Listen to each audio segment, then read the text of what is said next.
guys, I'm Layla. Welcome to Raid Lore Stories. Today's lore story is going to be for Jagg Bonesaw. Twitch chat's been begging me to do this for a while because they're hoping that somewhere the lore story talks about him being like a pizza slicer or cutter or something like that. So, I don't know. I hope you guys enjoy. As an orc mercenary fighting the land of Anhel, Jagg expected to meet his end in battle, or perhaps win enough to afford a passage across to Peltas, where he hoped to find a scrap of uncontested land and live in peace. Neither realities would come to pass, at least not before the orc was first broken and changed beyond all recognition. When Pernos Blacksailed and scrupulous elven corsair planned a raid on a dwarven treasure fleet, the elf recruited Jagg and many other orc mercenaries to bolster his crew. The dwarf fleet was sailing through the Sky Island Dominion to Port Wretched of Gloomdeep Hold, and an attack offered high rewards. For a single captured gold galleon would make every member of the party unfathomably rich. But the chances of success were slim, for each treasure fleet was heavily armed and protected. Pernos hoped that the extra mercenaries would tip the balance, but the arrogant elf was badly mistaken, for his efforts ran afoul of the dreaded flagship of the treasure fleets, the Brassclad. The struggle was brutally one-sided, with the veteran crew of the dwarven flagship triumphing. Most of the pirate crew were sent to the depths, and Pernos himself was nailed to the Brassclad prow, but not all of the sea raiders were put to death. The dwarves manning the Brassclad were under deep secret orders to spare any orc pirates taken prisoner and deliver them to Gloomdeep Hold. 24 such prisoners were given over to a clandestine dwarf guild, one which operated outside the scrutiny of the Mountain King.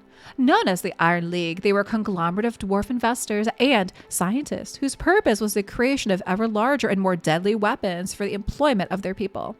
Their main focus was on making war machines and projectile launchers, but they also strayed into biological experimentation. Orcs were considered to be prime fodder for such efforts, and so the capture of a clutch of orc pirates was considered a boon. Jagg suffered with the rest. His left arm was amputated and replaced with a vicious dwarf fire saw, normally used in steelwork, and a jagged collar of metal was latched around his shoulders. His nerve endings were burnt out, leaving his flesh unfeeling and immune to pain. Morin Cragbow, the dwarf overseer responsible for experimenting on Jagg, tested her work in secret gladiatorial bouts. Though Jagg was victorious time and time again, the clashes left him with injuries that Cragbow augmented with new blades and spikes. The Iron League was straying too far, according to some.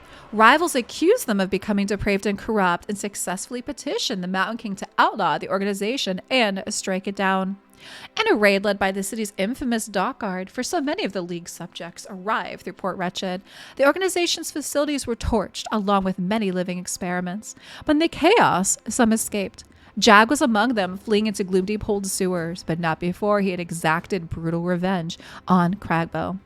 Swathed in a heavy cloak, Jagg concealed himself on a waste barge and was able to make his way from the sewers undetected. When the vessel dumped its refuse in the ocean, Jagg hacked his blades into the boat's timber and held fast until the ship reached its return destination, Port Wretched. A neutral haven for people of all races, and popular with criminals and pirates for that reason, the port was a perfectly neutral melting pot, an ideal place for Jagg to regain his strength while hiding from anyone from Gloomdeep who might be hunting escaped experiments, even the ever-vigilant dockguard. He soon became first mate to a fellow orc and sea captain, Drock Redtide, on his ship, the Sire of Desolation. After the pirates' death at the later Battle of Mutineer Cove, Jagg acquired command of Redtide's crew and ship. Ever since then, Jagg has operated out of Bleakhaven and the Lost Isles, earning a dark reputation as a captain who enjoys torturing his victims. As one of the most infamous pirates in Teleria, he has acquired many vessels and earned the loyalty, respect, and total fear of numerous other captains. It's known that he is building his own fleet of ships, for Jagg's ultimate ambition is to again attack the dwarven treasure fleets. Taking just one treasure ship would bring riches and renown, but Jagg's drive is vengeance, to strike a blow against Gloomdeep Hold that will never be forgotten. Guys, I gotta say, this one is definitely darker than I was expecting. So they talk about dwarves actually experimenting and torturing orcs and living creatures, right? It almost makes the dwarves sound like villains in some ways. Like that just doesn't, I don't know. This just definitely has a bit of a dark story, which I guess explains why he looks the way that he did. Like, he literally was tortured and turned into this by dwarves. Guys, drop me some comments down below what you think for the lore story for Jagg Bonesaw, and thanks so much for watching.